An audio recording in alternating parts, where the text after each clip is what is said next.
Badgers basketball is back. We are 1-0. Let's talk about the good and the bad from the opener for Wisconsin Badgers.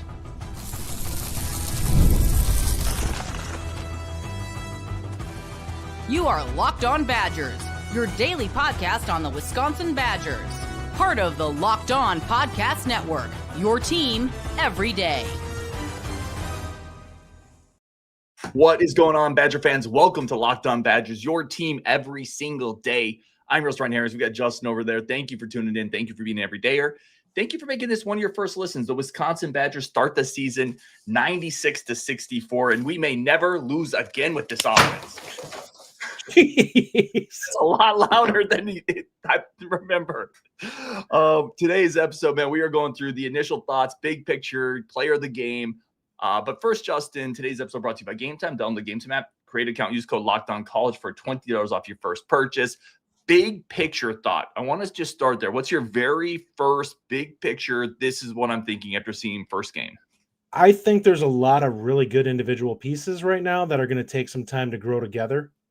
We saw a couple of possessions where the passing was really good, and you're kind of like, I can see where this can turn into something that is really difficult to defend. Honestly, I think offensively it's going to be that they're going to try to outrun teams this year. We saw defensively it got a little bit better in the second half, but it was close, much closer than it should have been.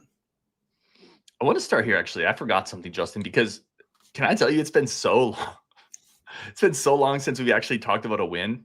And I'm not here to throw any shade at any other programs. I'm just saying it's been a minute. We used to play this every time we got a win. This is awesome. It's a good day for me. Come on in here, buddy. Get up on that line. Get up on that line. Get on that line. I miss that guy, man. We haven't had that guy for a while.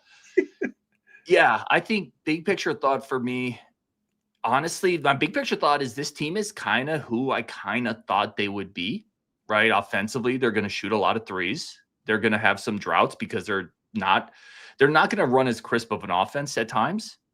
You know, it's a little iso ball at times, but you're going to miss threes. And it's the mid-90s Milwaukee Bucks. They can score, but they can't defend anybody. I'm going to say that mid-90s Milwaukee Bucks probably still plays better defense in stretches. Yeah. I'd have to go back and look at that roster. I'm a Suns fan. But I do think defensively, this is also kind of in spurts what we thought it would be. Now, it got better in points, but there's way too many straight line drives. There's still miscommunication, transition defense. There's miscommunication in pick and roll. This team should not be giving up that many shots to Campbell at the rim. But offensively, they scored 96, Justin. Yeah. And, you know, they did it in a bit of a sloppy form. So my picture thought is this is kind of who I thought we would be.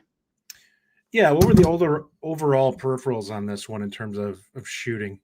Oh, I'm curious. Yeah, we weren't lights out. We only shot 40% from three, so it's not like they were. Well, 40. We dropped 96 on them, and it's not like we were lights out scoring in this game. We were 50% from the field and 39.3 from range. So I look at it, and you're like, we dropped 96, and you can see this team and be like, yeah, there's an avenue where they could have put up 110 in this game. Like if they actually had a hot shooting night, like this game could have got real ugly.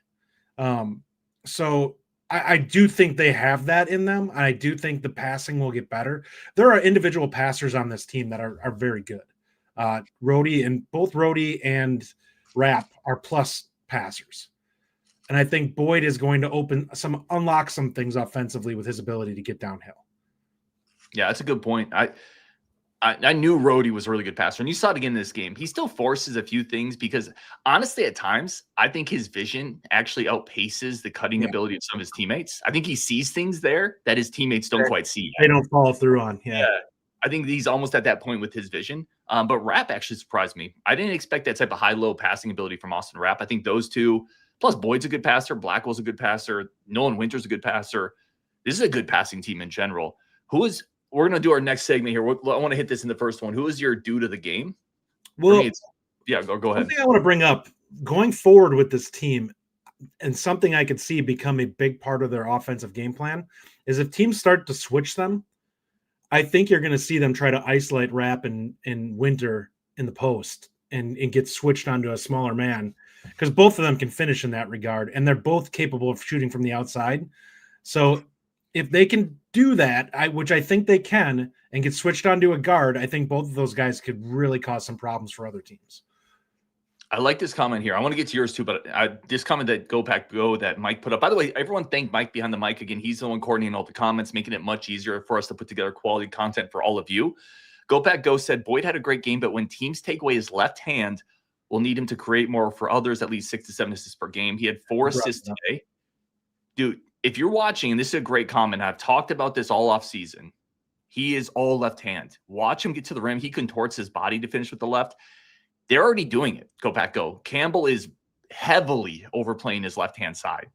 And it just is what it is. And bigger teams, better teams with better athletes are going to continue doing that. It's part of the Nick Boyd experience. Yeah. You get somebody who's quick, that is capable of, that has some length, he's going to really struggle. He's got to get better at going to the right, because that could be a problem in some of the bigger games. And that maybe that you shift him off the ball a little bit and try to get him in situations where he can get ahead of steam on somebody with Blackwell up at the top. I do think you have some flexibility there with Blackwell having some experience of playing the point, but you may have to do that against teams that have better athletes, because they're going to have an easier time of shutting him down. So I'll just say that he's not going to get better at it, because this is his 5th year in college. Like, for whatever reason, he's never developed that familiarity, that comfort level with his right. And I'm not sure why. He's still really good, but that's probably why he's not an elite guard, right? It's because of that reticence with his right hand. Your point about exploiting some mismatches, I think, is really good. And that's where I would point out this team is still learning itself a little bit. I think the offensive wrinkles are going to get better and better, but this team is versatile offensively, and they are going to be able to exploit some of those mismatches. Justin, any question on who the dude of the game was? Who gets your game ball? I mean, it's Blackwell. I mean, he honestly feels like he's in easy mode right now with offensively scoring at this level. His mid-range game, he may have the best mid-range game of anybody in college basketball right now. And obviously, if we really dig into it, I'm sure he could find somebody else.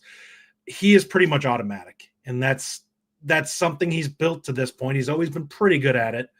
But there are times when you look at it and he's just so physical that he just is really good at creating separation down on the block and just doing something to create easy shots for himself on the fade. And that's going to be a staple that they can go to when they need a good possession from him. And that's going to be a major plus going forward. Yeah, Blackwell easy, 100%. In the comments, and Justin, you as well, who's your runner for Blackwell as I talk about Blackwell a little bit? 10 and 19 on the game.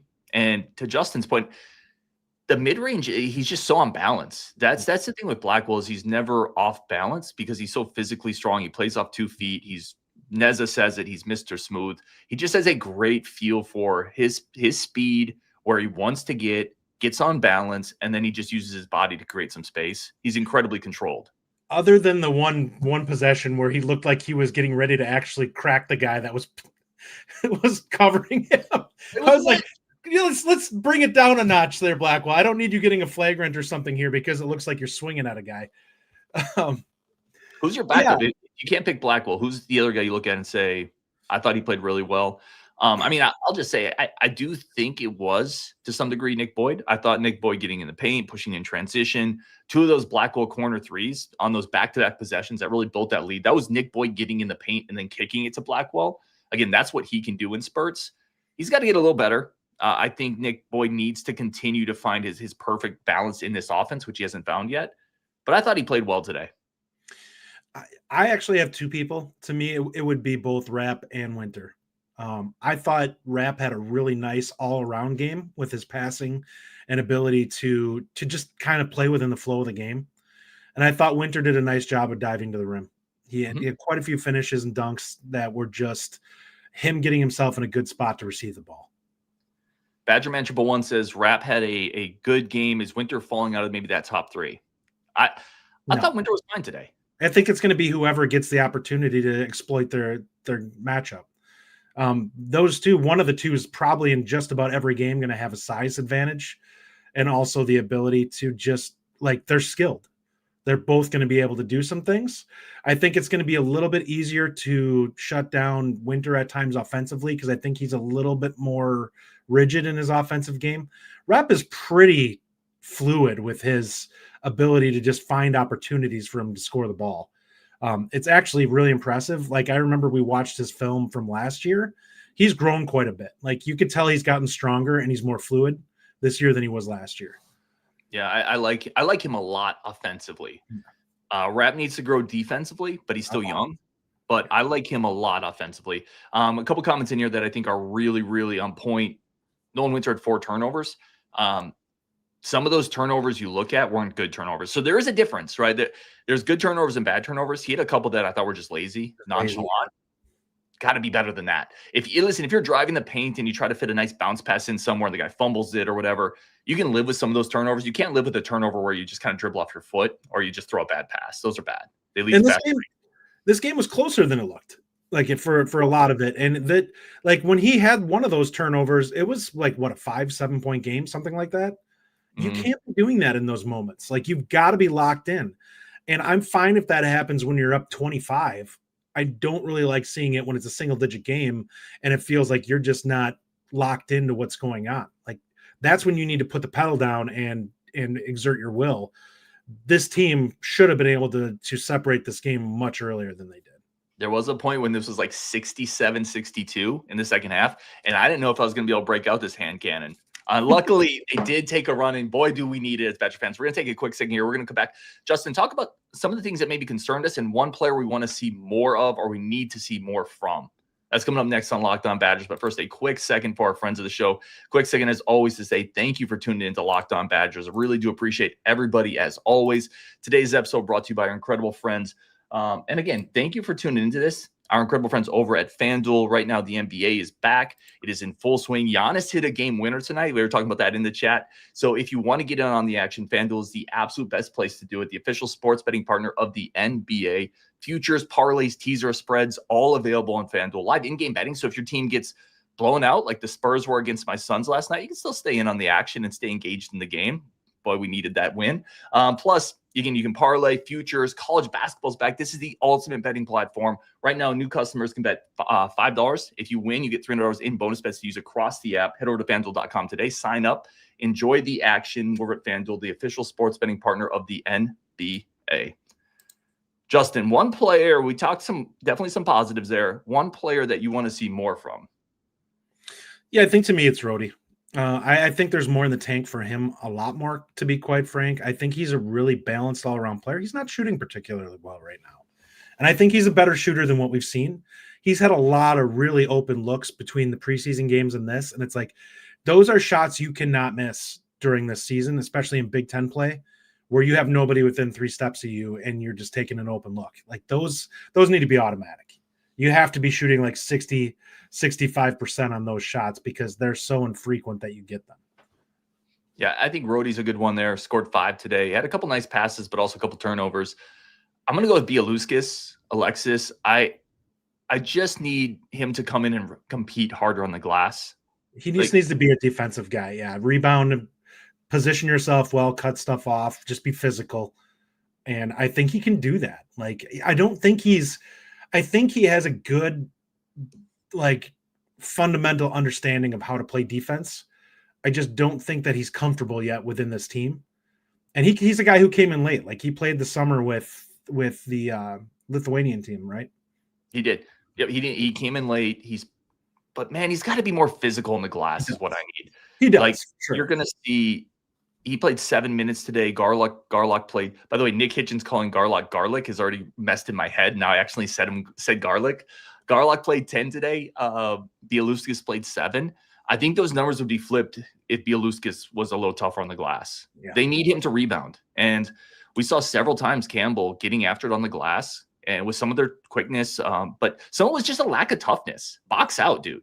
Like, put a body into somebody. And Winter had a couple of good ones in the second half where he really boxed out. But this team needs to team rebound because Nolan Winter is not a true center. And to team rebound, guys like Bialuskas, Garlock, Rhodey, those guys need to get in there. So a little disappointed on Bialuskas today. Still very, very early. Also, for the love of God, Garlock, if you get the opportunity, Rip the rim off. Like that was tailor-made for him to throw that one down, and he hesitates and passes it to Blackwell, who got an M1. It worked out well for us, but that was tailor-made for him to just go up and just crush the guys that were beneath him on that one. Yep. You almost just want him, because there was two guys there. I don't know if he would have hit it, but you almost want him to just try anyway. Yeah. Just send a message. Well, he's so big and physical. Like he should be capable. And that's one of the things I didn't love in this game. They're really ticky-tack with him on defense. Like he got fouls pretty quickly in this game. I don't feel like he did anything that you look at and you're like, it was kind of like, come on. Like with some of the stuff you're letting play in this, it just feels like you're calling the freshman. And I get it. He does have a tendency to extend his hands and get his hands on guys. And that's something he's going to get better with as time goes on. He's got to learn to body check a little bit more rather than use his hands. But some of that stuff, I was like, okay, now we're just calling fouls for the sake of calling. Like in that game, I felt like the refs were going to start to exert themselves when the game tightened up and just start calling stuff that was going to keep it artificially close, because it's like, well, we got a good game here. Let's insert ourselves a little bit. Well, those are those veteran tricks, though. Like Garlock's going to pick those up over the next couple of years. He's going to learn this referee looks for this. This is what I can get away with. I was actually really impressed with him for a true freshman. I'm curious what you thought of Garlock. I thought, first of all, you're right. I kind of do want him on that baseline drive to just dunk, but he also, under control, found Blackwell under the rim for an end one. That's a nice pass for a big man. He moves well. You can see the movement skills. I thought he battled pretty well in the glass when he was in there. Man, I do think after this year, like he's going to move into that starting 5 spot and hold it for 3 years. I think you have your potential future starting center. I think you have a guy that looks like he can be more of a traditional post-up big, and that's fine. I think he'll be good at that. I think he'll actually provide some rim protection to a degree. He's going to grow a lot during this year, especially if this is the level of minutes that he's going to get. We will see him at some point throw down that dunk. And the issue I have with it isn't really that the pass wasn't necessarily bad. It's don't add steps, because the more you put into it, the more likely there's something that goes wrong. Keep it simple. And that's where it's just like, throw it down. You're going to either get fouled or you're going to rip the rim off. But I think there's a lot of potential with him. He looks like a guy that could turn into like a 10 and 10 type guy, where it's just, I don't think he's ever going to be super skilled in the offensive side of the game, but I do think he can be a guy that can hold position and be able to get himself into good spots to get some easy points. And I think he will be a guy who will rebound at a high level once he starts to really understand how you need to do it at the college level. Yeah, I think you throw a couple blocks in there, and maybe he's like a 12, 10, and 1.5 guy, 12, 10, and 2 guy, something like that on pretty decent efficiency. If the jump shot ever develops for him, he's going to be more than that, but I'm just not sure it will, quite frankly. Let's hit on one thing. We talked about one player we need to see more from. Let's hit on one thing that's a little concerning to us. For me, I'm just going to start with the straight line drives, and it happened to some of our better players. Like Nick Boyd got cooked a couple times. Now he was anticipating a screen, but he's got to be better than that as a veteran point guard. You saw multiple times where Rhodey got burned on it, Blackwell got burned on it. Guys, you got to be able to guard your yard. You got to be able to guard 3 feet on each side of you. And I'm worried a little bit about this defense, Justin. It's a worry coming into this season, and there were some worrying signs I saw today. Give me one thing that worries you from this game. It could be adding on to that, or it can be something completely different. It is kind of adding on to it. I think it's positioning. Like there's times where I see guys just not moving their feet as much as they need to and getting themselves in good spots to cut off penetration. And that's something that they need to really work on. It's a young team. People that are worried about this team, I don't think truly understand how young we are. You have a couple of guys who are upperclassmen in Boyd and Blackwell, but other than them, for the most part, you're a much younger team than most of the teams. I mean, I guess you could throw Winter in there too, but most of your backups, you have Garlock and Bialuskas, I think. Yeah, I think. They're both true freshmen. You have Hayden Jones as a true freshman. You have Janicki, who's a redshirt sophomore at this point. So you have Carrington, who's a senior coming off. Who? Carrington's a senior. Yeah, yes. He is, but he's kind of one of those low efficiency guys. Like he's not a heavy usage guy. So a lot of the guys who you expect to come in and do lifting, like to actually back up the positions where you're going to expect them to touch the ball, you're pretty darn young. So this team is going to have some growing pains this year. And defensively, I think you have some guys who I think need to take the bull by the horns a little bit. It's got to be Winter. It's got to be Blackwell. And it's got to be Boyd, who have to be the guys, and Rhodey too, who are the guys that are experienced enough that they need to play at a high level so that they can set the standard for the young guys in understanding of what they need to do. Those guys haven't been great so far. Like even the upper guys, I think the guy who I would say is the best defender that I've seen so far is probably Rhodey. And that's a lot of that with him is just effort. Like he seems to really be like trying to put energy into his defending, which is something that some of the other guys aren't always doing. Can I tell you, I think that's partially because he's not the offensive fulcrum. You know, he is coming in and he is going to be the defense. He has to energy be. on just being a plus blue guy. Yeah.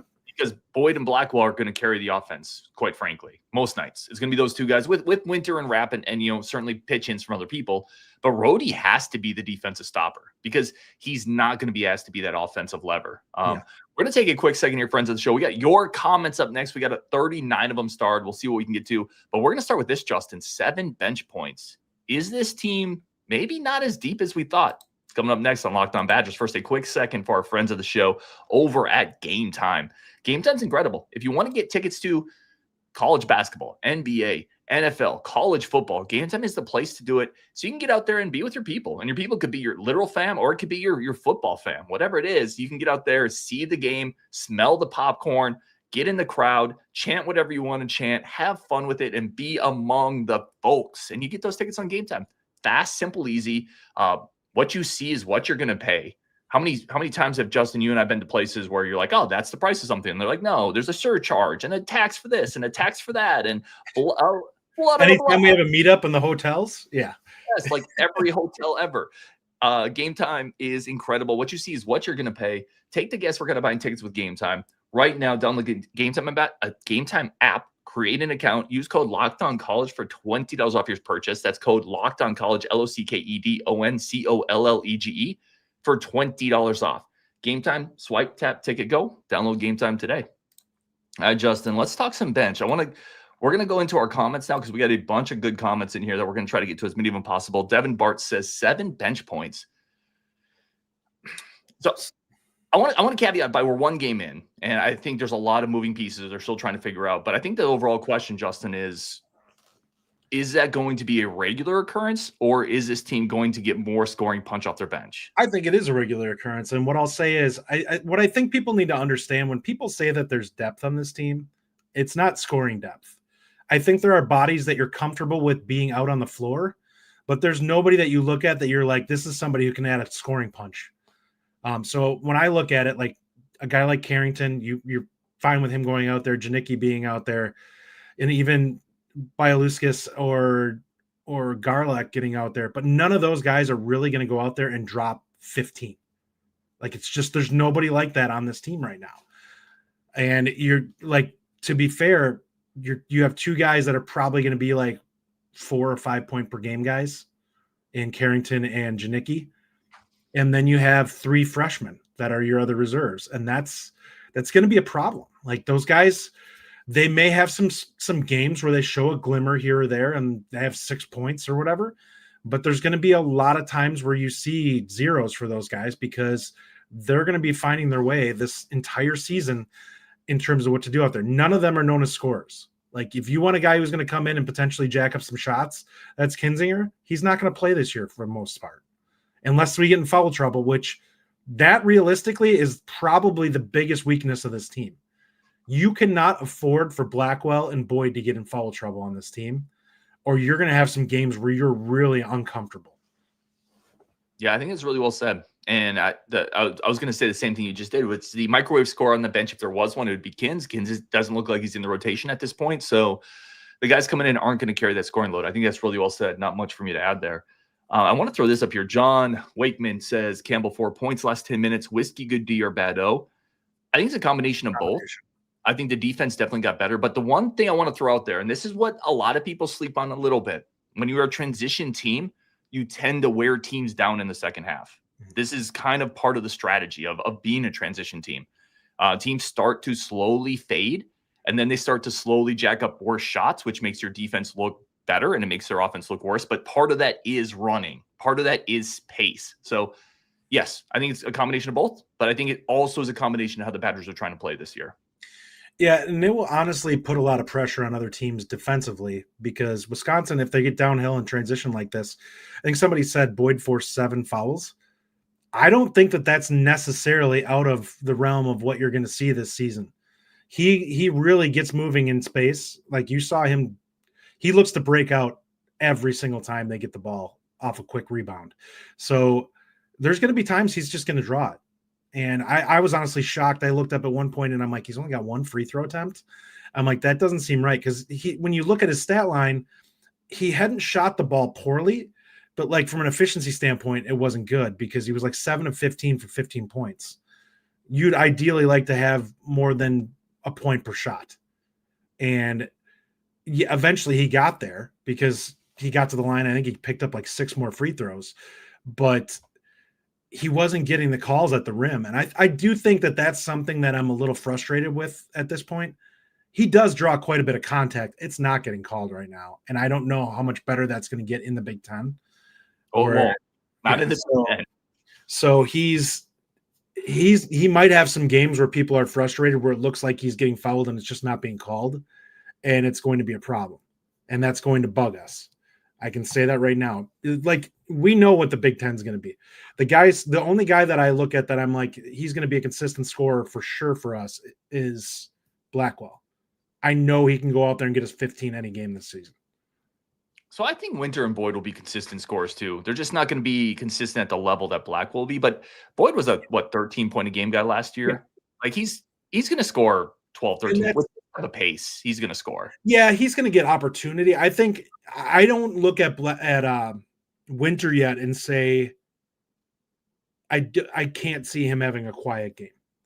And I think that's the same with Rapp. Like, I like that Rapp played within the flow of the game, but there's going to be games like this where he plays within the flow of it and maybe he has 6 assists and he scores 5 points. And that will be fine because we'll look at it and be like, he was really productive as a passer. But the problem is there's going to be teams that are going to be able to take away some of the shooting ability of those two, because I don't think Winter or Rapp are super skilled at being able to create easy looks for themselves at all times. It's a lot of outside shooting for Rapp. He can do some things on a mismatch, but he's not a guy who's going to attack the rim or really show a lot of footwork in the post. And Winter's kind of the same. Like, if you get a big physical guy on him in the post, I think he's going to struggle this year because I don't see him be as physical in the post as I'd like to see him offensively. Yeah, I think he's a 4. I mean, that's why. I agree. Right? I agree with that. I think if he takes that big physical 5 out to the perimeter, he could have some success. But in the post, I think that's what you got to get him to put the ball on the floor.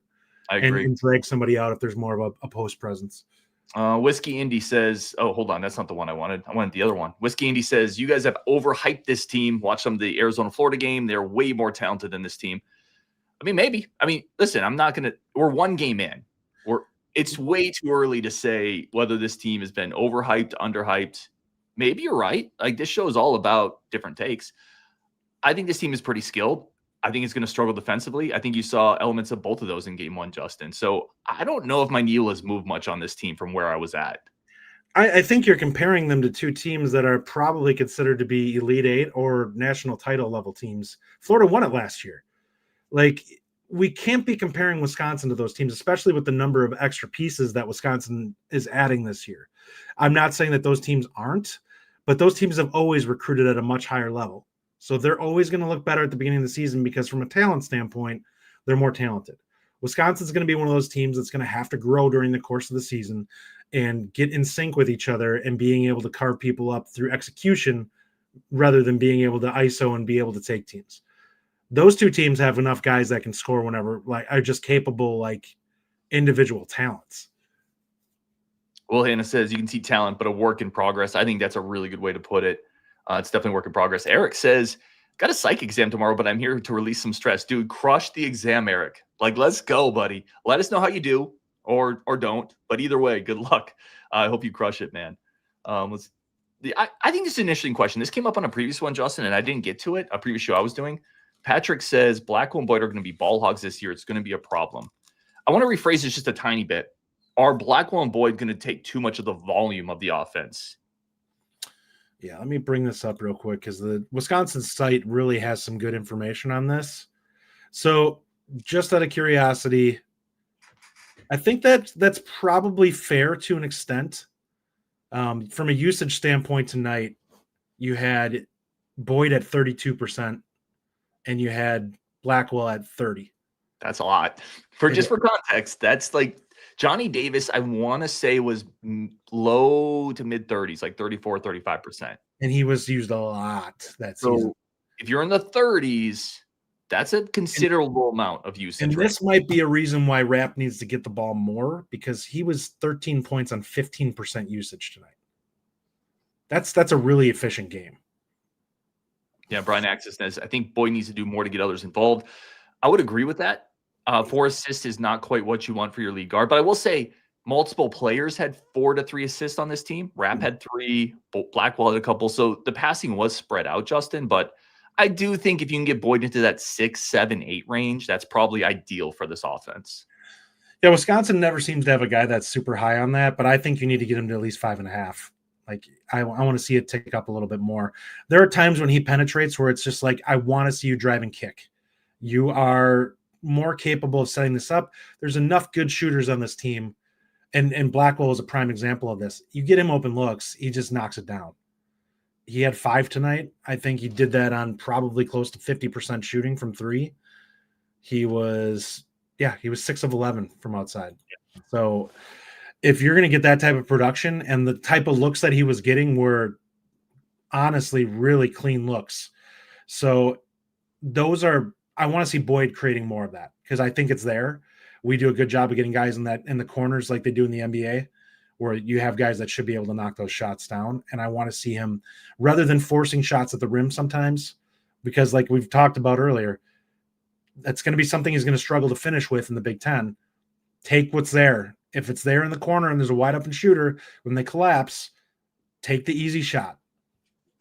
Yeah, so again, we're dealing with extremely small sample sizes here, right? So we are certainly hyper-analyzing game 1 against a team that was overmatched. And let's all be clear on that. For better or worse, we're all doing that. And listen, I'm here for it. I'm not poo-pooing anybody over-analyzing this, because that's what the heck I'm doing too.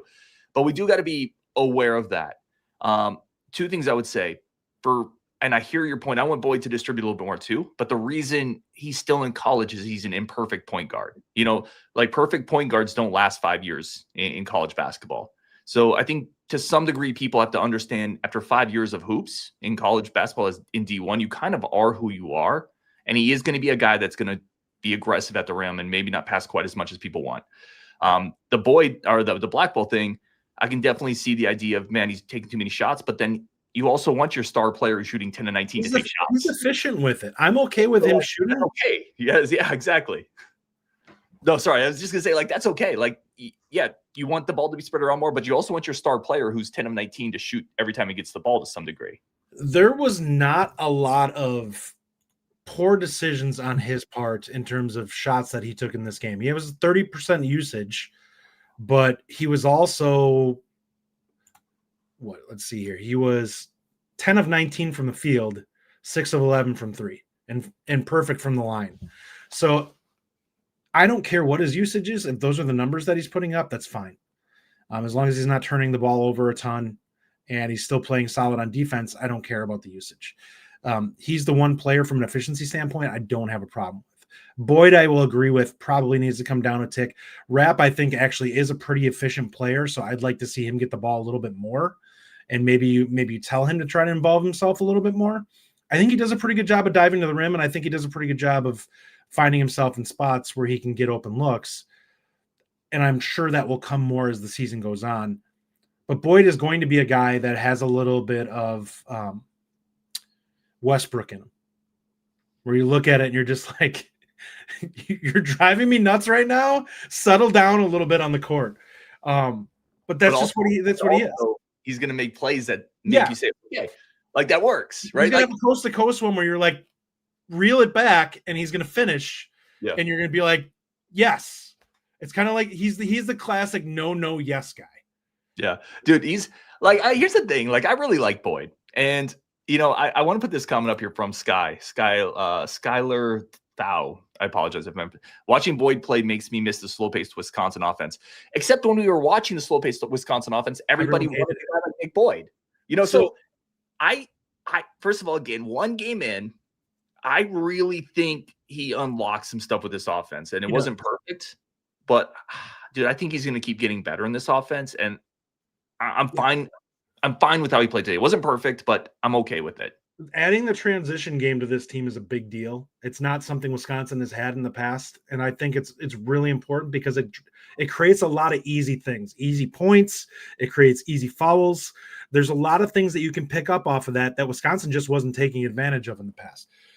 Those slow offenses, and I will say this, other than the couple of years where we were in the Final Four under Bo Ryan, those slow offenses where you were super methodical were really inconsistent because of the fact that you were so methodical.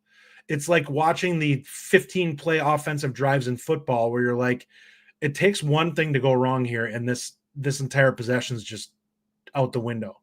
And something that is a positive with this is that it creates opportunities that are easier that you don't typically get in a Wisconsin team. Yeah, I lost you for 1 sec, but you're back. But we're going to wrap up anyway. Justin, we're 1-0. Listen, we're 1-0. We are. Team. A good start to the season. We won by 30 plus. Thank you. Won by 30 plus. Wasn't always clean, but you won by 30 plus. And by the way, you also showed that you're capable of absolutely just dropping an avalanche of points on a team quick. Yeah. We've scored a ton of points in the last 7-8 minutes of this game. Yeah, I think that's a good point. We had that comment somewhere in our chat too. Just this team is going to score in bunches.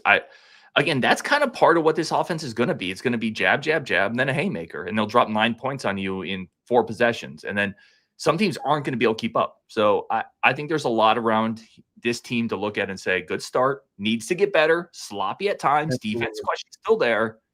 None of those have been answered, but a good start, Justin. Any last thoughts? Anything we didn't talk about? Anything else you wanted to hit on?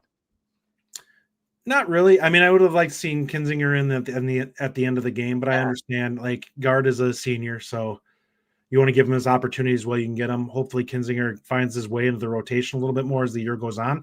I do think that that's a possibility of something to keep an eye on if he can get himself up to speed on defense and stuff like that, that he could become a guy. You're talking about that guy who comes off the bench and is able to knock down some shots. He's absolutely that type of scorer. So even when we played in some of the earlier stuff where you'd see him, he is a capable guy who can create some problems at this level. It's just he's got to get more comfortable and under control at this level. Frosty, do you think we'll see much of Garlock and Winter on the court at the same time? I would like to see that, quite frankly, in spurts. I would like to see it in spurts against bigger teams because I think then you can put Winter at the 4, which I think he's a little more natural at. But we'll have to see. My big thought, Justin, to take us out of here is just thank goodness Hoops is back. It's just good vibes, man. We need it so bad. So I'm happy Hoops is back. I'm excited for this team. As Bryce said, it's good to be back. Badgers are 1-0. A lot to get better from, but they're 1-0. Mm-hmm. I'm excited for Hoops. Let's move forward on Wisconsin, Justin. On Wisconsin, man. We'll definitely talk to all of you tomorrow.